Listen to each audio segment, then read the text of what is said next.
नमस्कार मित्रांनो, 10वीची परीक्षा आता लवकर जवळ येत आहे. प्रत्येक मुलाच्या मनात थोडी धाकधूक होत असेल, थोडं दडपण पण असेल.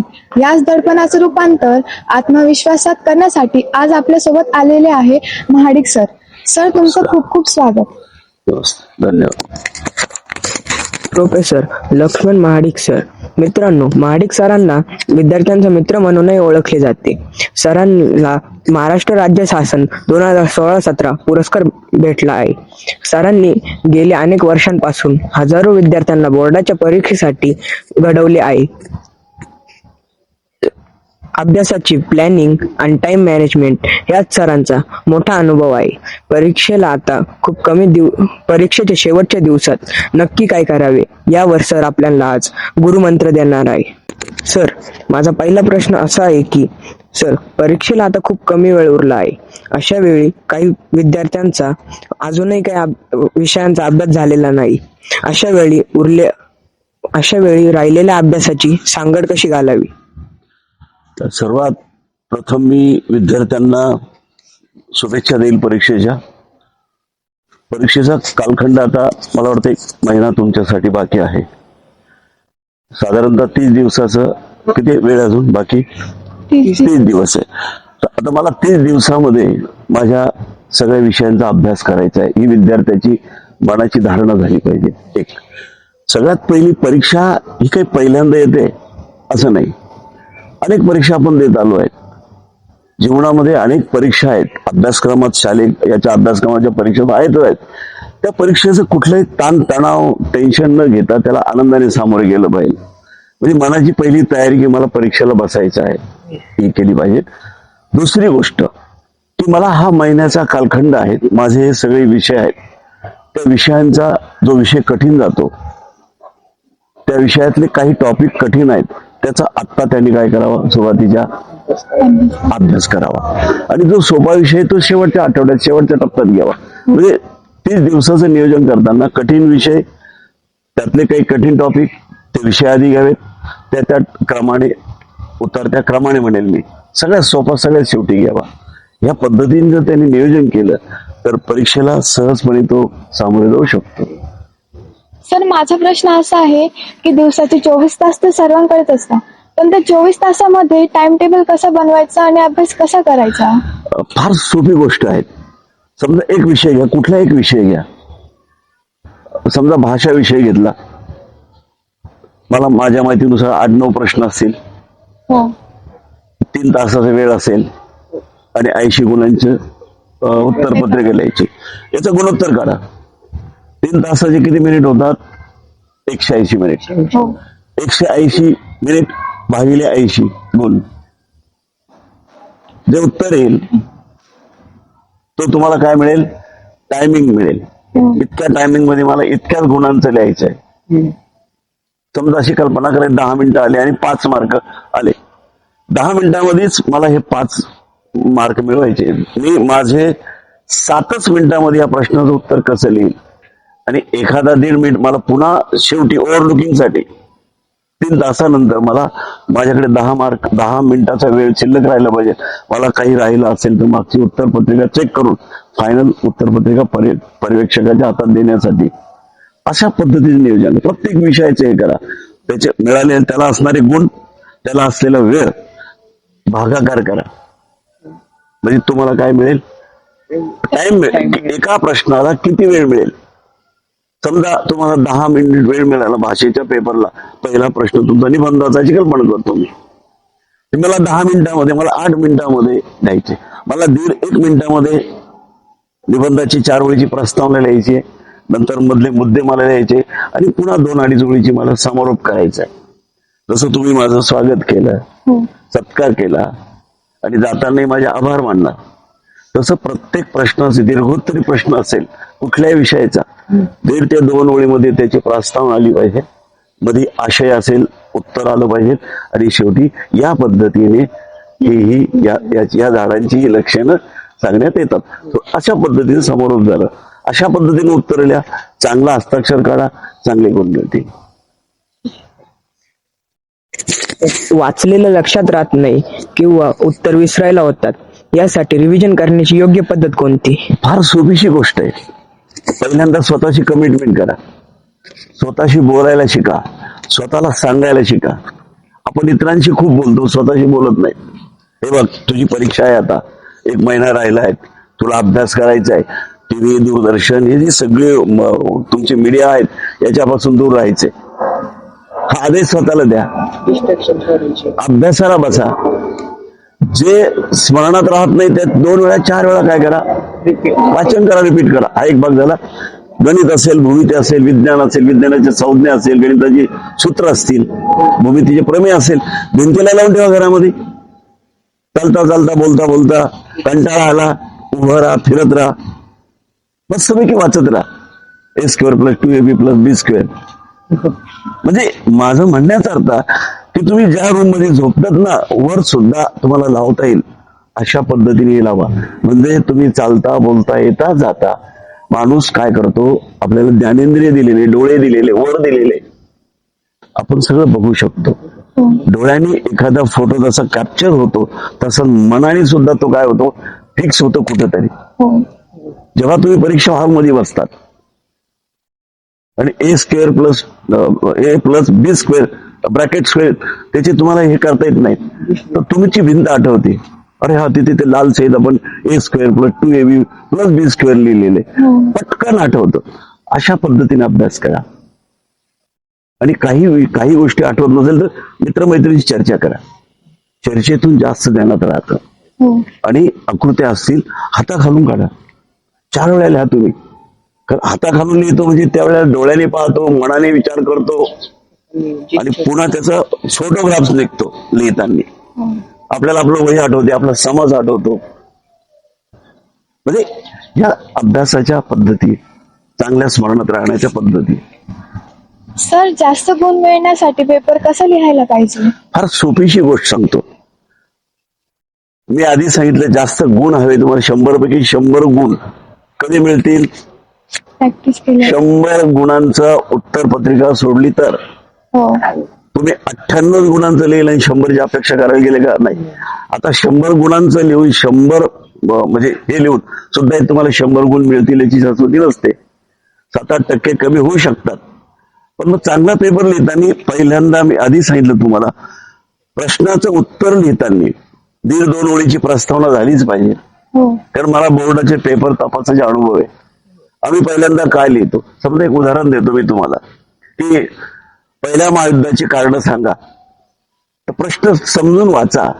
आपण फक्त पहिलं महायुद्ध वाचतो आणि कारण ऐवजी आपल्या डोक्यात परिणाम असतात. आपण महायुद्धाची परिणाम लिहून टाकतो. घरी आल्यावर कळतं का, अरे आपलं कारण विचारली होती. ते करू नका. म्हणून प्रश्न सुरुवातीपासून तर शेवटपर्यंत, कारण प्रश्नाचा रोख जो असतो तो शेवटी असतो. त्याची वैशिष्ट्ये विचारली की कारण विचारली की परिणाम विचारले, काय विचारले, हे प्रश्न शेवटचं जे क्रियापद असतं बरोबर तुमच्या ह्याच्यामध्ये, ते आपल्याला विचारत असतं. म्हणून ते वाचा, त्या पद्धतीने सुरुवात करा. आशय सगळा झाला, समारोप करा. हे सगळं जर लिहिलं तुम्ही, अक्षर सुंदर असलं पाहिजे, कमीत कमी परीक्षकाला वाचता आलं पाहिजे.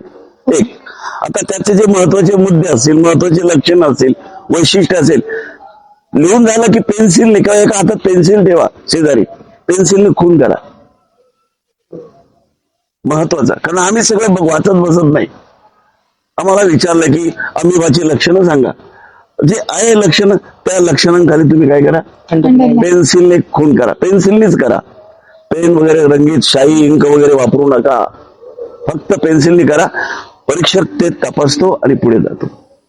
म्हणजे तुमचा परीक्षकाला काय हवंय, तुमचे महत्वाचे उत्तर, बस तुम्ही ती दिशा देऊन टाकता त्याला, डायरेक्शन, इकडे जाऊ नका सर, हे बघा हे बघा, तो उतरत जातो पटापट आणि गुण देऊन जातो.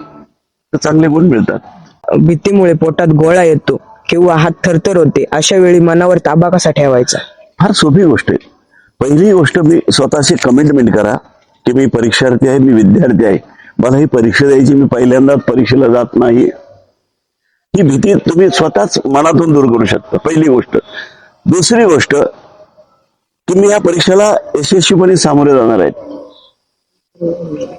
पहिली गोष्ट. भीती येते काय येते की आपल्याला हे प्रश्नाची उत्तरं माहीत नाहीत, पण तोच प्रश्न आला तर म्हणून भीती निर्माण होते. मला सगळं येतंय, मी चांगल्या पद्धतीने लिहिणार आहेत, ही कमिटमेंट स्वतःची करा. ती केली की सगळी भीती दूर जाते. त्यामुळे भीतीचा गोळा यायचे काही कारणच नाही. बऱ्याचशा गोष्टी आपल्या मनामध्ये, माणसाची दोन मन आहे, एक सबोध मन आणि एक अबोध मन, कॉन्शियस माइंड आणि सबकॉन्शियस माइंड. येस. बऱ्याचशा गोष्टी आपल्या अबोध मनात जेव्हा जातात ना, त्या कधी निघत नाहीत. त्या कोणीतरी घालून दिलेल्या असतात. कोणी सांगतं परीक्षा कठीण असते, आई वडील सतत सांगतात चांगले एवढे मार्क मिळाले पाहिजे. तर पालकांनी सुद्धा या गोष्टी मनात ठेवल्या नाही पाहिजे स्वतःच्या, आणि मुलांच्या मनात नक्कीच भरवले पाहिजे, बाळ तू चांगल्या परीक्षेने पास होणार आहेत, तुला चांगले बेटा चांगले गुण मिळणार आहेत, आणि जे मिळतील ना ते गुण आम्ही समाधानी असो. तर अजून तुला पुढची परीक्षा आहे ना, पुढच्या वर्षी आहे, पुढे संधी आहे ना तुला आणखी गुण मिळवायचे. तर हा आशावाद सुद्धा पालकांचा मुलांच्या आत्मविश्वासाला आणि भयभीती दूर करण्याला काय ठरू शकतो, प्रेरक ठरू शकतो. सर, परीक्षेच्या आधी पालकांनी मुलांशी कसं वागलं पाहिजे? पालक म्हणून मी म्हणतो, पालक निसता घरातला पालक नसतो, शाळेतला शिक्षक हा पालक असतो. कुटुंबातली सगळीच माणसं आपली पालक असतात. पहिली एक गोष्ट सांगतो की पालक मोठे असतात, त्यांनी या परीक्षा दिलेल्या असतात, आणि म्हणून पालकांनी विद्यार्थ्यांना, ज्याला आपण टॉर्चर करणं, हॅरिसमेंट करणं, इतके गुण मिळालेच पाहिजे, इतके टक्के मिळालेच पाहिजे, हा अट्टास ठेवू नये. बेटा तुला ह्या परीक्षेत मिळले एवढे, जे मिळतील त्यात आम्ही समाधानी असू, तुला अजून आयुष्याच्या खूप परीक्षा द्यायच्या आहे, पण तू चढत्या श्रेणीने, चढत्या क्रमाने तुझी गुणवत्ता काय कर, डेव्हलप करत चल, हा आशावाद दिला पाहिजे. पालकांची सगळ्यात मोठी जबाबदारी आहे. एक दुसरी गोष्ट, या अनुषंगाने परीक्षेचा काळ येतोय, तो तुमच्या जीवनशैलीमध्ये, तुमच्या आहार शैलीमध्ये सुद्धा पालकांनी सुद्धा या काळामध्ये मसालेयुक्त पदार्थांचं जेवण देता कामा नये. रात्री झोपताना थोडस दूध पिऊनच झोपलं पाहिजे, थंड दूध, म्हणजे थंड म्हणजे फ्रीज मधलं नाही, साधं. त्याच्यामुळे ऍसिडिटी वगैरे होणारी जे प्रॉब्लेम आहेत ते होणार नाहीत. ऍसिडिटी झाली की डोकं उठतं, दुखतं, मनाची चिडचिड होते, तर या गोष्टी टाळल्या पाहिजेत. म्हणून जेवण आणि जीवन हे दोन्हीही परीक्षार्थी म्हणून त्याच्याकडे तितकंच लक्ष देणं गरजेचं आहे. म्हणजेच मनस्वास्थ्य लाभेल, मन शांती लाभेल, आणि जे तुम्ही वाचन कराल, जे तुम्ही नजरे घालून, डोळ्या घालून घालाल, त्याचं आकलन आणि त्याचं स्टोरेज, ज्याला आपण म्हणतो की आम्ही त्याला भाषेमध्ये ग्रहण क्षमता म्हणतो, धारण क्षमता म्हणतो. ग्रहण म्हणजे स्वीकारणं, धारण म्हणजे साठवून ठेवणं, आणि तेच पुन्हा आठवणं, ते चांगलं होऊ शकतं. तर परीक्षेच्या काळात मुलांनी तंदुरुस्त कसं राहायचं, त्यांचं मीन्स नीट कसं राहायचं, त्याच्याने त्यांना काही टेन्शन नाही येणार परीक्षेच्या. ह्या काळामध्ये फारसा शारीरिक व्यायाम होणार नाही, बरोबर. त्याकडे कटाक्षाने लक्ष द्या. या काळामध्ये 2 मिनिट 10 मिनिट होईना तुम्ही समोर दिवा लावा, मेणबत्ती लावा, विशिष्ट अंतरावर ठेवा, दोन्ही डोळ्यांचं लक्ष त्या एका वातीवर स्थिर करा. काही वेळ अशी धारणा जर तुम्ही केली तर तुमची एकाग्रता वाढते, मनाचं केंद्रीकरण होतं. तीच गोष्ट अभ्यासाला लागू होते. तुम्ही जे वाचतात ते ग्रहण क्षमता वाढते तुमची, हो बरोबर. आणि त्यामुळे तुमच्या मनामध्ये सगळं काही आठवतं तुम्हाला. ही गोष्ट फार महत्वाची. बऱ्याचदा काय होते, उत्तर पाठ असूनही पेपर लिहिताना ते लक्षात येत नाही, किंवा प्रश्न सुटतात, पेपर कव्हर होत नाही. यासाठी रायटिंग प्रॅक्टिस कशी करावी? 2 गोष्टी अभ्यासामध्ये, जसं वाचन आहेत तसंच लेखन आहेत. वाचताना आणि लिहिताना काय फरक होतो? वाचताना फक्त डोळेच काम करतात, लिहिताना डोळे काम करतात, हात काम करतात आणि मनही काम करतं. 3 डायमेन्शन. त्यामुळे काय होतं की ह्या 3 गोष्टींनी तुमच्या स्मरणाची क्षमता ही 80% असेल तर ती 100 वर जाते. 70 असेल तर ती 90 वर जाते. 10 ते 20% धारण क्षमता आणि ग्रहण क्षमता वाढते तुमची. त्यामुळे विस्मृतीपासून तुम्ही दूर जातात, स्मरण पक्क होतं. त्यामुळे मी आधीच सांगितलं की जे कठीण विषय जातात, जे सूत्र आठवत नाहीत, ज्या संज्ञा आठवत नाही, भिंतीवर, घरात, दारात कुठेही लिहून ठेवा. हो बरोबर. येता जाता बघता येतं. अभ्यास करताना जर बसून कंटाळा आला तर फेऱ्या मारत वाचन करा. आणि तुम्ही जे प्रश्न मला विचारला की आठवत नाही, समजा तुम्ही काहीतरी एखादं सूत्र पाठ करतात, एरझारा मारा आणि पाठ करा. असं का बर? एरझारा करताना काय होतं की तुमचं लक्ष एकदम चांगल्या पद्धतीने केंद्रित होतं. आणि जेव्हा तुम्ही वर्गात लिहितात तेव्हा तुम्ही चालण्याची ती मुवमेंट तुम्हाला स्मरणात येते. आणि अरे हा हे आपण असं पद्धतीने पाठ केलं होतं ते आठवतं. कारण तुम्ही प्रत्येक गोष्ट माणूस जगण्याची, जीवनाची कुठेतरी जोडत असतो. कशाची तरी एक आपली कमिटमेंट होत असते. अरे त्या झाडाखाली नाही का आपण बसलो होतो तेव्हा त्या सरांनी ती गोष्ट सांगितली होती, गोष्ट सगळी आठवते. ते झाड आठवलं की गोष्ट आठवते. संदर्भ काय असतात की माणूस नेहमी आपल्या स्मृतीने काही संदर्भ मनाशी जोडत असतो. जसं एखाद्या नव्या शहरात जाताना तुम्ही एखादा चौक ध्यानात ठेवतात, एखादा बोर्ड ध्यानात ठेवतात, एखादं झाड ध्यानात ठेवतात, एखादा गड किल्ला असेल, काहीतरी खूण असते, ती खूण तुम्ही मनाला काय करतात, आपल्याला इथे यायचे. तुम्ही कुठे गेलात तरी तुम्ही चुकत नाही. तीच गोष्ट अभ्यासाची, मानसशास्त्रामध्ये हीच गोष्ट आहे की मन कुठंतरी जोडा. मेन पॉइंट मनाशी राहिला की तुम्ही तिथे येऊ शकता. त्याच्यामुळे विस्मृतीचा काही प्रश्न नाही. सर, तुम्ही विद्यार्थ्यांना परीक्षेसाठी काय टिप देणार? मी ह्याच टीप देईल आता परीक्षेसाठी देणार की तुमचा पेपर, त्याला असणारे गुण, त्याला मिळणारा वेळ, याचं गुणोत्तर काढा. म्हणजे तुमच्या हातामध्ये किती मार्कासाठी किती वेळ मिळतो. समजा मला 1 मिनिट वेळ मिळाला तर मला 1च गुण मिळणार आहेत. 1 मिनिटामध्ये 1 गुणाचं उत्तर मी लिहिलंच पाहिजे. कदाचित ते पाऊण मिनिटातच झालं पाहिजे. कारण त्या प्रश्नाचं उत्तर लिहिल्यानंतर मला ते चेक करताना मला तो राखीव वेळ मला वापरता येईल. हे झालं पाहिजे. दुसरी गोष्ट, चांगले जे मुद्दे आहेत मी आता जे सांगितले तुम्हाला की ते मुद्दे हायलाइट करत चला. अक्षर स्वच्छ करा. एका पानावर पहिला प्रश्न लिहिला मध्ये दुसरा लिहायचा असेल किंवा त्याचा सेक्शन अ लिहिला ब लिहायचा असेल तरी खालच्या 2 ओळी ब्लँक सोडा. नीट अँड क्लीन पेपर लिहायचा. परीक्षकाला समजतं की आता दुसरा भाग सुरू झालाय, नाही तर त्याच्यातलं अ मध्ये ब मिसळतो कळत नाही. 2 लाईन मोकळ्या सोडा, पुन्हा ब लिहा, पुन्हा जागा असेल तर पुन्हा ते करा. नवीन प्रश्न असेल तो खाली सुरू करू नका, दुसऱ्या पेज सुरू करायचं. स्वतंत्र पानावरच तो पेज, दुसऱ्या पानावरच काय आला पाहिजे प्रश्न स्वतंत्र. उपभाग असेल तर ते क्रमाने आले पाहिजे. सर, तुम्ही जसं बोलले होते की जास्त तिखट वगैरे मसालेदार काही खायचं नाही, का बरं असं? पण फार सोपी गोष्ट सांगतो बाळांनो, परीक्षेच्या काळामध्ये तुमच्या शारीरिक हालचाली कमी होतात आणि कमी झाल्याच पाहिजे. स्नायूवर ताण आला की तो मेंदूवर येतो आणि मग मेंदूला विश्रांतीची गरज हवी असते. हे जसं शरीर विज्ञान सांगतं तसं आहार विज्ञानामध्ये हे सांगितलं गेलं की परीक्षेच्या काळात, ह्या दरम्यान, इथून पुढच्या कालखंडामध्ये तुम्हाला अभ्यास करायचा आहे. तुम्हाला 6 तास, किमान कमीत कमी 6 तास झोप मिळाली पाहिजे, सलग झोप. मग ती झोप येण्यासाठी तुमचा आहार आणि विहार, तुम्ही खूप चाललात तर तुम्ही 8 तास झोपाल, 9 तास झोपाल. म्हणजे तुमचं वेळापत्रक बदललं, पुन्हा जे केलेलं आहे त्याला म्हणजे वेळ कुठेतरी ओव्हरलॅप होणार, वेळ मिळणार नाही एखाद्या विषयाला. आणि म्हणून आहारामध्ये या काळामध्ये तिखट पदार्थांचं सेवन कमी करा, मसालेयुक्त पदार्थांचं सेवन कमी करा.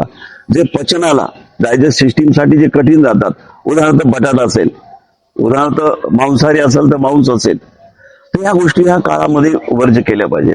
आणि मसाल्यामुळे, तिखटामुळे काय होतं, ऍसिडिटी वाढते, पित्त वाढतं. पित्त वाढत गेलं की मग डोकं दुखायला लागतं किंवा झोप येत नाहीत, अस्वस्थता वाढते. मनाची अस्वस्थता झाली की तुमचं कशात लक्ष लागत नाही. म्हणून आहाराकडे ह्या काळामध्ये लक्ष दिलं पाहिजे. म्हणून मी एक सांगितलं की जेवणानंतर जेव्हा रात्री झोपतात तुम्ही तेव्हा 1 कप भर दूध घ्या. जे आहे अशा पद्धतीचं गार दूध घ्या आणि पिऊन टाका.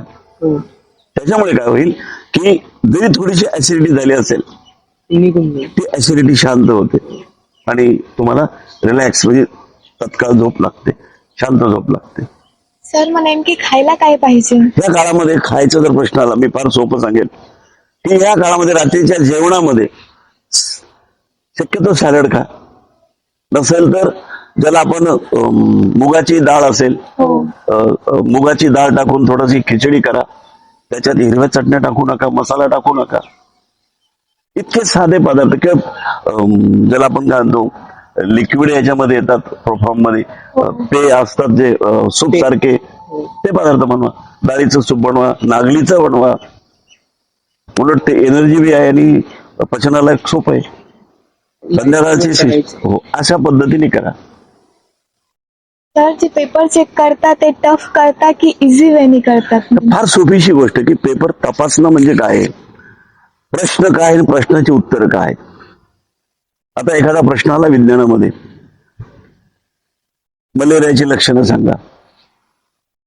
मलेरियाची 10 लक्षणं असतील, मिनिमम तुम्ही 7 तरी लक्षणं सांगितली पाहिजे. त्याला 5 मार्क दिलेले आहे. तर परीक्षक तपासताना काय करतो, ती लक्षणं बरोबर आहेत का, किती लिहिली, त्याचबरोबर किती बरोबर आहे त्याच्यानुसार तो गुणदान करतो. आणि म्हणून परीक्षकाला आपण दिलेलं उत्तर कळावं याच्यासाठी मलेरियाचं हे एक लक्षण आहे. जे लक्षण आहे त्याच्या खाली अंडरलाईन करा पेन्सिलने. म्हणजे काय होतं की परीक्षक इकडे तिकडे मध्ये जर शिरतो ना, तेव्हा तुमचा रस्व दीर्घ चुकलेला असतो, तो पटकन कळतो. रस्व असेल तर तिथे दीर्घ येतो, तो त्याच्या डोळ्यात भरतो, तो लगेच टिक करतो. म्हणजे शुद्ध लेखनाच्या किंवा स्पेलिंग मिस्टेकचे काय होतात, गुण कमी होतात. मग म्हणून तुम्ही जर उत्तर व्यवस्थित लिहिलं ना, अधोरेखित केलं, आणि पुन्हा मी सांगेल अ भागाचे 1 2 3 4 असे उत्तर एका वाक्यात जरी असेल ना, तरी एक लिहिलं की खालची एक ओळ कोरी सोडा. म्हणजे काय होणार नाही, मिक्स होणार नाही आणि परीक्षकाच्या ध्यानात येईल हे पहिलं, हे दुसरं, हे तिसरं, आणि ते गुणदान अशा पद्धतीने चांगलं होईल. धन्यवाद सर. तुमच्या मार्गदर्शनामुळे आमच्या मनातील अनेक शंका दूर झाल्या. नियोजन केलं तर विजय निश्चित आहे हे आज मला उमजले. तुम्ही दिलेल्या टिप्स आम्ही नक्की अंमलात आणू. धन्यवाद. महाडिक सर, तुम्ही तुमचा एवढा किमती वेळ काढून आम्हाला एवढं सांगितलं.